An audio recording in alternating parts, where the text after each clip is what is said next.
People in Dodge Creek would later swear they knew exactly what happened that summer afternoon. They said they saw it. They said they heard it. They said the girl had no shame and the rancher had no restraint. But every single one of them was wrong. The truth didn't start with scandal. It started with a train slowing down, metal screaming against metal, and a young woman stepping onto a platform with nothing but a suitcase and a promise that had already begun to rot. If you're watching this, subscribe and let me know where you're watching from.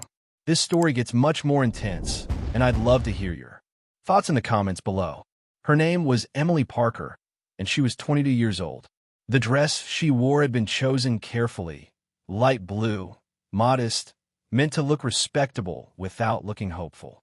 It still clung wrong in the Kansas heat. She held her suitcase tight, fingers stiff because letting go felt like falling.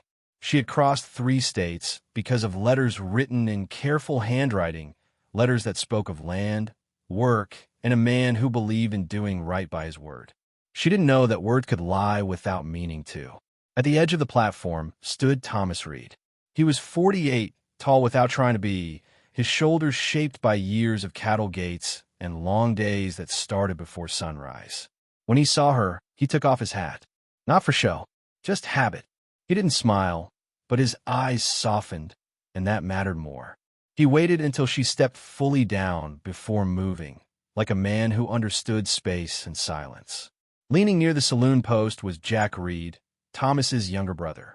Jack watched the moment like it belonged to him.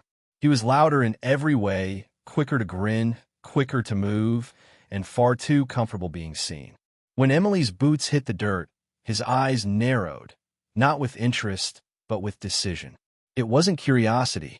It was ownership, or at least the belief of it. Thomas introduced himself quietly. His voice was steady, careful, the kind of voice that didn't rush trust. Emily shook his hand, relief loosening her shoulders before she even realized she'd been bracing. That was when Jack stepped in, already smiling, already too close. "Well," Jack said, reaching for her suitcase without waiting. "You're smaller than I expected." Emily stiffened, but said nothing. Thomas didn't argue. He simply took the bag back from his brother and nodded toward the road. Jack laughed like it was all harmless. He walked alongside them anyway, talking too much, asking questions that didn't need answers. When Thomas looked away to check the horses, Jack leaned closer, lowering his voice just enough. "You sure you came for the right brother?" He said it like a joke. His eyes didn't. Emily felt it then. That tight feeling between her shoulders. That quiet warning the body gives before the mind catches up. She smiled because women learned to do that when they weren't sure what else would keep things smooth. By sundown, the town was already talking. A young bride, an older groom, a woman without roots in a place that didn't forgive weakness. Thomas noticed the looks and ignored them. Jack noticed them and remembered everyone. As they rode out toward the ranch, Jack stayed just behind Emily's shoulder, close enough to guide, close enough to trap. And as the sky burned red over open land, Jack made a choice he would later pretend had never been his. If the town could be turned, he would turn it. If the woman could be shamed, she could be broken. And if she broke, she would have nowhere left to stand but beside him. Emily thought she was starting a marriage. She didn't know she had stepped into a quiet war between brothers. And quiet wars, in places like this, always drew the most blood. The first week at the Reed Ranch passed without noise, and that made it harder to trust. Summer pressed down on the land, thick and slow, cicadas buzzing like they were telling secrets to each other. Emily learned the days by movement instead of time, feeding chickens before the sun climbed too high, carrying water until her arms ached, standing still in the afternoons because even breathing felt heavy. Thomas kept his distance in a way that felt intentional. He spoke when it mattered and stayed quiet when it didn't. He asked before touching anything that belonged to her, even something as small as moving her shawl from a chair. He never looked at her like she owed him gratitude. That mattered more than she knew how to say. Jack, on the other hand, was everywhere. If a fence post needed fixing, Jack was there, even when it wasn't broken. If Thomas rode out early, Jack somehow found a reason to stay back. He laughed too easily and lingered too long, watching Emily the way someone watched a clock, waiting for the right moment. She felt it when his eyes followed her. Not friendly, not curious, measuring. Thomas felt it too. Men like him didn't miss much. He noticed how Jack's jokes landed heavier, how his smile stayed even when Emily didn't return them. But out here, accusations without proof only made things worse. So Thomas said nothing. The afternoon it happened was cruelly ordinary. The heat made the horses restless, tails flicking, hooves stamping. Emily had asked to learn to ride properly. Not as a guest, not as someone passing through, but as someone who belonged. Thomas agreed. He walked beside her near the old windmill, explaining where to place her feet, how to keep her balance. His voice stayed calm, steady. That was when the sound came. A sharp noise from the road. Laughter, maybe. The horse startled hard. Emily slipped. The ground came fast. Pain shot up her leg, stealing her breath. Before she could even cry out, Thomas was there, kneeling beside her, one hand steady on her shoulder. "Don't move," he said. "Just breathe." He lifted the edge of her skirt only enough to see the swelling already darkening her thigh. His touch was careful, respectful, focused on the injury and nothing else. Then Emily heard laughter again, closer this time. Her hand snapped around his wrist. "Don't," she whispered, breath tight. "Someone might see." Thomas hesitated. "Only a second." "Out here," he said quietly, "you don't gamble with a leg." He finished checking the bruise and helped her stand, his arm firm, supportive. Neither of them noticed the rider slowing beyond the fence. But the rider noticed everything. By nightfall, the story had already changed. Someone at the saloon said they saw something improper. A woman at church shook her head and whispered about decency.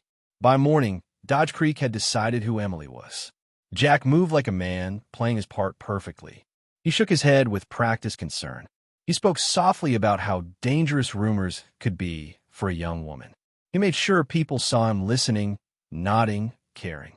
Then he found Emily alone near the barn. "People talk," he said gently. "They always do when they don't understand." She said nothing. "I could help," he added. "You don't want this following you. Not this early." His hand hovered too close. Not touching, claiming. Emily finally understood what the tight feeling in her chest meant. Jack wasn't offering help. He was offering control. And as the town's whispers sharpened, the space around her began to feel smaller by the hour. By the next morning, Dodge Creek had finished deciding who Emily was. No one asked her. No one waited for the truth. A woman outside the general store looked her over like she was measuring cloth and found her lacking. A man near the saloon laughed and said something she didn't want to hear clearly enough to remember. The air itself felt different, heavier, like it pressed against her chest where she tried to breathe. Thomas noticed right away. He saw how conversations stopped when he entered a room, how eyes slid away instead of meeting his. He didn't confront anyone. He believed lies burned out when they were starved of attention. Silence, to him, was a kind of faith. Jack believed the opposite. He leaned into the whispers, nodding like a man burdened by concern. He told people he worried about Emily's reputation. He said Thomas didn't understand how towns like this worked, how quickly a woman could be ruined without protection. He planted the idea gently, the way men did when they wanted it to grow without their name attached. Then he went to Emily again. This time he didn't smile. "People don't forgive easy here," he said, voice low, careful.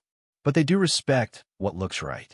A woman with the right kind of husband doesn't get talked about." Emily felt sick. It wasn't the words. It was the patience behind them. Jack wasn't rushing. He was waiting for the walls to close in enough that she'd step into his arms just to breathe. That afternoon, Thomas found her sitting on the porch steps, hands folded so tightly her knuckles had gone pale. She didn't cry. She didn't accuse. She just looked at the ground and asked one question. "Did I do something wrong?" Thomas sat beside her. The boards creaked under his weight. He didn't answer quickly. He wanted the truth to land clean. "No," he said. "You got hurt. That's all." She believed him. That trust settled something deep in her chest, even as the world around her felt unsteady. Trust, though, didn't stop danger. As evening crept in, Jack made his move. He spoke to the right people. He closed the right doors. He told Emily there was a way out before things turned worse than whispers. Just a short ride. Just a private talk to settle things before the town decided something permanent. By the time Thomas heard about it, it was already unfolding. A look from a ranch hand. A sentence that didn't sit right. Pieces sliding together in a way that made his blood run cold. This wasn't gossip anymore. This was control. As night settled over Dodge Creek, thick and quiet, Thomas knew one thing for certain. Someone was about to cross a line that couldn't be uncrossed. Night came down on Dodge Creek the way it always did, quietly and without asking permission. The kind of night where sounds traveled farther than they should and thoughts grew louder when there was nothing left to distract from them. Lamps glowed soft behind windows. Somewhere a piano played off-key and then stopped. Emily stood near the edge of the livery yard, her hands folded tight at her waist like she was holding herself together. Jack had told her it would be simple. Just a short ride. Just a talk where no one could twist things the wrong way. He said it was the only way to calm the town before the whispers turned ugly. But nothing about the scene felt simple. The wagon was already hitched, lantern hanging from the side like an eye that refused to blink. The horse shifted impatiently, as if it knew something was wrong. Everything felt prepared in a way that made her uneasy, like decisions had been made before she'd ever agreed to show up. Jack stepped closer, his boots slow on the dirt. "You look nervous," he said, almost kindly. "You don't need to be." Emily swallowed. "I thought we were just talking." "We are," he said. "That's all." But he stood too close. His voice stayed calm, but his body didn't leave space. He looked past her once, checking the darkness like a man, making sure no one was watching. "You trust me," he said, not as a question. Something inside her tightened. "I don't know that I—" His hand closed around her arm. Not hard, not violent, just firm enough that she felt the truth settle in her bones. This wasn't a suggestion anymore. It was a decision he'd already made. Her breath caught. "Jack," she said quietly. "Let go." That was when Thomas's voice cut through the dark. "Let her go." The yard went still. Even the horse stopped moving. A door creaked somewhere nearby and then shut again, too quickly, like someone pretending they hadn't seen a thing. Jack turned slowly. Surprise flashed across his face before it hardened into something sharp and ugly. "You always were slow," he said, forcing a laugh. "Slow to see what's right in front of you." Thomas stepped forward, shoulders squared, his jaw tight, but his voice steady. "This ends now." Jack laughed louder than necessary. He shoved Emily aside, just enough to clear space between them. "You think you're the hero," he snapped. "You don't even know what she needs." That was when Thomas hit him. It wasn't wild. It wasn't reckless. It was clean and heavy, the kind of punch that came from a man who had spent his whole life holding things back. Jack went down hard, dust rising around him under the lantern light. He came up swinging, shouting, reaching for anything he could grab. The two of them crashed into each other, boots scraping, breath sharp, years of unspoken resentment finally spilling into the open. Emily backed away, her heart pounding so hard she could hear it in her ears. This wasn't about gossip anymore. This wasn't about misunderstanding. This was about who believed they owned her. Jack lunged again, fury burning in his eyes. Thomas blocked him, shoved him back, and spoke low enough that only his brother could hear. "You don't touch her," he said. "You don't speak for her. And you don't get to hide behind this town." Someone shouted for the sheriff. Another voice yelled for them to stop. But the truth had already started to surface, ugly and undeniable. As Jack stumbled toward the wagon, trying to regain control, a ranch hand stepped forward. Then another. They'd seen how ready everything was. The wagon, the timing, the grip on her arm. The whispers began to change direction. Thomas moved to Emily and stood between her and everything else. He didn't touch her. He didn't need to. His presence alone said what words couldn't. "You're not alone anymore." The crowd didn't rush in. That was the strange part. People hovered at the edges of the livery yard like they weren't sure which version of the story they were supposed to believe anymore.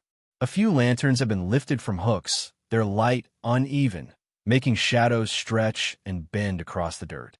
Faces that had once felt certain now looked careful. Jack wiped his mouth with the back of his hand and laughed like he hadn't just been knocked to the ground. "You see," he said, spreading his hands. "This is what I'm dealing with. My brother loses his temper, and suddenly I'm the bad one. His voice was loud, practiced. He wanted the crowd back. Wanted the story where he still fit cleanly inside it. Someone muttered something about calling the sheriff. Another voice said they already had. Emily stood frozen near the fence, her arm aching where Jack's fingers had been. She kept rubbing it without realizing, like she could erase the feeling if she tried hard enough. Thomas didn't look at the crowd. He looked at Jack. "You planned this," he said quietly. Not accusing. Certain. Jack scoffed. "Planned what? Talking? You don't get to decide what she agrees to." That was when Emily stepped forward. It wasn't a big movement, just one step, but it felt like the ground shifted when she did. Her voice wasn't loud. It didn't shake. That surprised her most of all. "I didn't agree to anything," she said. "He grabbed me. He told me I needed a proper husband, and he meant himself." The words hung there, plain and unpolished. For a moment, no one spoke. Then a ranch hand near the wagon cleared his throat. "I saw him waiting," the man said, long before she showed up. Another nodded. He said it would be quick, quiet, easier if she didn't make trouble. Jack's smile faltered. Just a crack. He looked around like he was searching for someone to pull him back on his solid ground. But the faces staring at him were different now. No longer hungry for scandal. Just watching. The sheriff finally arrived, boots heavy, badge catching the lantern light. He took in the scene without asking questions right away. Jack's dusty coat, Thomas's clenched hands, Emily's pale face, and the way she stood a little too stiff. "What's going on?" the sheriff asked. Jack jumped in first. "You're seeing this wrong," he said quickly. "She agreed to come with me. We were just talking." Thomas came charging in, swinging like a madman. The sheriff didn't answer right away. He looked at Emily. "Did you agree?" he asked. "No," she said. "Simple. Final." The sheriff exhaled through his nose, slow and tired. He'd seen the shape before, even if the details changed. He turned back to Jack, his expression hardening. "Step aside," he said. Jack opened his mouth, then closed it. For the first time that night, he looked small. Thomas moved half a step closer to Emily. He didn't touch her, but she felt it. The steadiness. The choice to stand without claiming. The crowd began to thin, not because they were bored, but because the story they wanted had ended. Truth had a way of doing that. It didn't entertain. It just stayed. As the sheriff led Jack away, Emily let out a breath she hadn't realized she'd been holding. Her legs felt weak. Thomas noticed. "You okay?" he asked softly. She nodded, then shook her head. "I will be." And for the first time since stepping off that train, she believed it. Morning came softer than anyone expected. The sun rose over Dodge Creek like it always had, slow and steady, as if nothing had happened. But the town felt different beneath it, like something fragile had cracked and settled into a new shape. People gathered near the livery yard again, though they stood farther apart now. Voices stayed low. Eyes dropped more often than they lifted. The hunger for spectacle had drained away, replaced by something quieter. Discomfort, maybe, or recognition. Not everyone changed at once. A few men still muttered when they thought no one was listening. Old habits didn't disappear overnight. But then an older rancher spoke up, his voice rough with years and dust. He said he'd seen Jack hanging around that wagon long before nightfall. Said he heard Jack telling Emily it would be easier if she didn't fight the town. No one argued with him. The sheriff listened, nodding once, like he was closing a book he'd already finished reading. "That's enough," he said. Jack stood off to the side, dust clinging to his coat, his face set hard. There was no speech, no defense left to make. The crowd didn't need convincing anymore. Quiet witnesses had done what shouting never could. Thomas didn't celebrate. He didn't look relieved. He stood beside Emily, close enough that she felt his presence without feeling hidden by it. That mattered more than she could explain. Emily looked around at the town that had judged her so quickly. She didn't apologize. She didn't plead for understanding. She just stayed standing, her back straight, her face tired but steady. That was when they really saw her. By midday, the story had changed. Not into something kind, just something honest. A man had crossed a line. A woman had spoken. Silence had finally chosen the side it should have chosen from the start. When the crowd thinned, Thomas and Emily walked back toward the ranch together. They didn't hurry. There was no reason to. The land stretched wide and open, cicadas humming, wind moving through the tall grass like a slow breath. Emily broke the silence. "Will it always be like this?" she asked. Being watched, being weighed. Thomas thought for a long moment before answering. "Some days will be harder," he said. "Some will be easier. But no one gets to decide who you or accept you." She nodded, letting the words settle. They didn't fix everything, but they gave her something solid to stand on. Behind them, Dodge Creek went back to its routines. But not all routines return unchanged. Some leave a mark, and sometimes that mark is enough. The days that followed didn't feel dramatic. There were no speeches, no apologies shouted across the street. Dodge Creek didn't work that way. Change came slow here, settling in the small spaces where people couldn't ignore it. Emily noticed it in the way the general store clerk hesitated before looking away, in the way a woman at church sat beside her instead of choosing another bench. No one said sorry, but no one said the old things either. That mattered. Still, the weight didn't lift all at once. Some mornings, Emily woke with her jaw tight, her dreams tangled in voices and lantern light. She moved through her chores carefully, listening for footsteps that weren't there anymore. Healing, she learned, wasn't loud. It was repetitive. It asked for patience she didn't always have. Thomas never pushed her talk. He worked the ranch the same way he always had, steady and quiet. But now, when he passed her a cup of water or held a gate open, there was something new in the space between them. Not expectation, respect. One evening, as the sun dipped low and painted the land in gold, Emily finally spoke. "I was afraid," she said. "Not just of him, of everyone." Thomas leaned against the fence beside her. "I know." She waited, then asked the question she'd been carrying. "Why didn't you say more?" When they were talking, he considered it carefully. "Because I wanted you to speak when you were ready. And because I trusted you would." That stayed with her. The town still watched, but not the same way. It watched itself now, too. People measured their words, aware they'd been part of something they didn't like seeing in the daylight. Jack's absence was felt more than his presence ever had been. Not because he was missed, but because space had opened where his voice used to fill everything. Some men avoided talking about it. Others tried to laugh it off. But the laughter didn't land the same. Emily began writing again. Slowly at first. Thomas walked beside her until she asked him not to. The first time she wrote alone, her hands shook on her reins. She breathed through it, stayed upright, finished the loop. That night, she slept without dreaming. Weeks passed.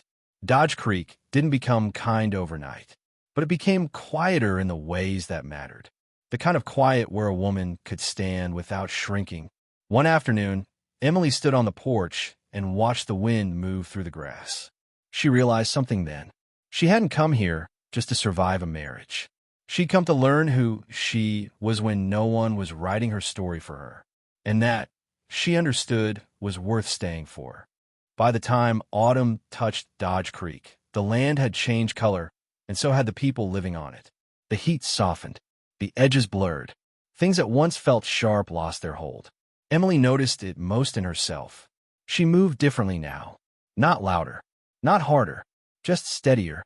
When she walked through town, her shoulders stayed level. When someone met her eyes, she didn't rush to look away. She had learned something the hard way, something no letter or promise could have taught her. Survival wasn't about endurance alone. It was about knowing when to stand still and let the truth catch up. Thomas never asked her to stay. That mattered most of all. One evening, as the light faded and the ranch settled into its quiet rhythms, Emily spoke first. "I didn't come here knowing who I was," she said. "I thought I was becoming someone else's life." Thomas nodded. Most people do. She looked out at the open land, the kind of land that didn't care what people whispered.